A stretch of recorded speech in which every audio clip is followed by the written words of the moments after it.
How do you do? I'm Dusteroo, and I want to talk to you about the unknown. Why I love him, and most people probably won't. But they should. The unknown. The claymation man. Actually, I don't think man would be the right term here. It'd probably be better to say gender fluid. Is one of the funniest yet unnerving things added to Dead by Daylight in a long time. Looking like something out of the Mandela catalog but swirled around in a blender for good measure, the Unknown's power is a lot more dynamic than most powers we see in Dead by Daylight. That's going to spur on, maybe not a lot of players, but a good amount of them, who want to crack the code and figure out tons of tech. I think the bounce is being slept on for its potential to do crazy things that some of us would never expect until we see clips of it. With so much depth hidden under that fleshy surface, it's something we haven't really seen since Wesker. I wouldn't say Singularity because that's more of placement over mechanical tricks. Most killers since Wesker have had their moments, but not a lot of them have had unexpected potential outside of, oh, I can fit in this hole. So that is awesome. The feeling of hitting long distance lobs, multi-hits, and some crazy bounces has been absolutely all-consuming. But with as much fun as the lob can be, and all the frustration you will have with it, but I'll get to that later, it's the teleport that really has me hooked. I love the storytelling that is betrayed through the hallucinations. Since they are on a set timer that you can lower by weakening survivors, you'll find yourself hardly thinking about where they're going to be placed until maybe you lose focus on a survivor and see that bladder on the side just ready to burst. So mid-match, I find myself seeing where the hallucinations are and thinking, oh, I'm not really applying much map pressure. These are all kind of in the same area, and then adjusting my playstyle to maybe position some more hallucinations further into the map so I can have a teleport later when I need it. Also, them being completely random keeps the ability very strong since it properly can't be manipulated.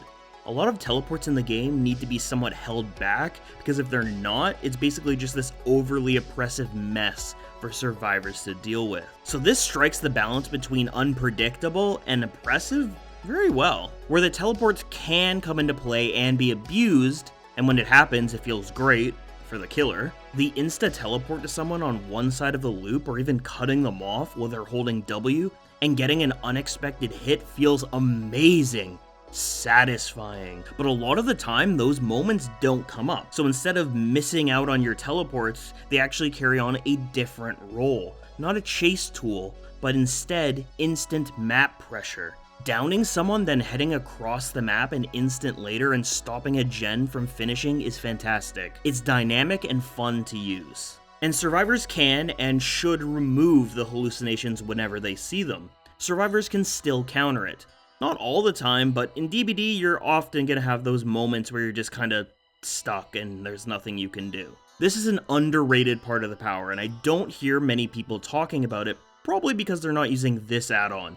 It's so good. Blurry photo. I don't think I ever want to take this off. The 50% faster recovery actually allows this ability to be an anti-chase tool. A lot of the time, the 50% has been the difference between a hit or not. If you want to try out the unknown, use the blurry photo. It really makes the character feel better and gives you those moments to help sell the character. The thing with the unknown is they probably won't be super popular.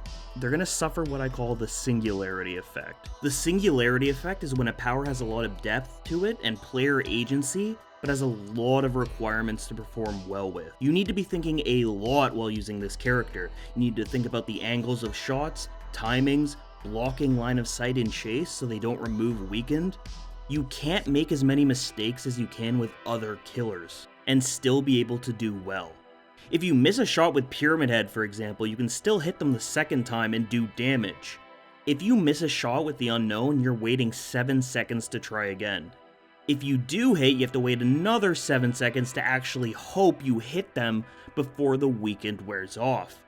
You were punished more for your mistakes, and your successes are not as rewarded. But if you can hit your shots, if you learn how to do your bounces, you become a threat. You can get more out of your power easier than Singularity does. For those players just picking up Killer now and again and don't spend a good amount of time on the unknown, they probably won't really want to pick this back up. or won't be eager to unless they really want to improve with his power. If you're more focused on securing kills and winning over mastering a skill where you're gonna have to go through a rough patch of learning how to do it, you will be better off with many other killers. Even Deathslinger or Huntress if you want some ranged shots that are a lot more accessible but less punishing. My biggest issue with the whole character is the lobs and how sometimes the bounces can be screwed over by the map geometry. Not all the time, but there has been many shots where I hit a wall for a bounce and there's like some dust particle floating nearby that registers as the second hit, and your god tier bounce that was going to bring the survivors to a screeching halt is just stopped dead in its tracks, leaving you confused on what went wrong. This is more so my fault, but still feels awful. You're like going for a tight shot and you're a millimeter too far to the right or something, and you hit some tiny tree branch and it just bounces off. Feels very frustrating. And the fact that you really can't do some high angle shots when you need to, unless you're in a very precise angle, you're usually just gonna try and shoot high and it hits the ledge, and you just wasted a bunch of time. If they want to improve this character in any way, I think they need to fix on how high you can angle up the shots. Even if it may cost you some distance sometimes, it feels really restrictive, and with a power that needs you to hit twice to do damage is a massive drawback to the killer, and is going to make a lot of people not want to play him. One more side note, while I really like the character and the power, I won't lie and say the power feels kinda wrong, and I'm sort of disappointed that it's the Unknown's power. I don't know what I wanted for his power, but the goo grenade just feels off. I won't hold it against them much, but it just feels like this power doesn't really fit as well compared to most other killers. A small nitpick, but I think others feel this way too. If you were to ask me should I get or play the Unknown, I would give you a very wary yeah. If you like to master a skill, sure. But if you're very casual or don't think you're very skilled, I would maybe get another killer first. The perks are also not that great, so there's no need to rush out to buy the Unknown just to get them. The terror radius on the gen is fun, and I'm going to use it a lot, but I don't think it's amazing. Also, I'm very happy a perk idea I came up with made it into the game. It dates my Five Nights at Freddy's chapter a little bit, but a win is a win, and I think that's about everything. I just wanted to give some thoughts on the character and see how other people are feeling about them too. Have you played the Unknown? Do you like their power? Or are you kinda disappointed with it? Anyways, thank you all for watching. My name is Dustaru, and I will see you all real soon. Bye bye.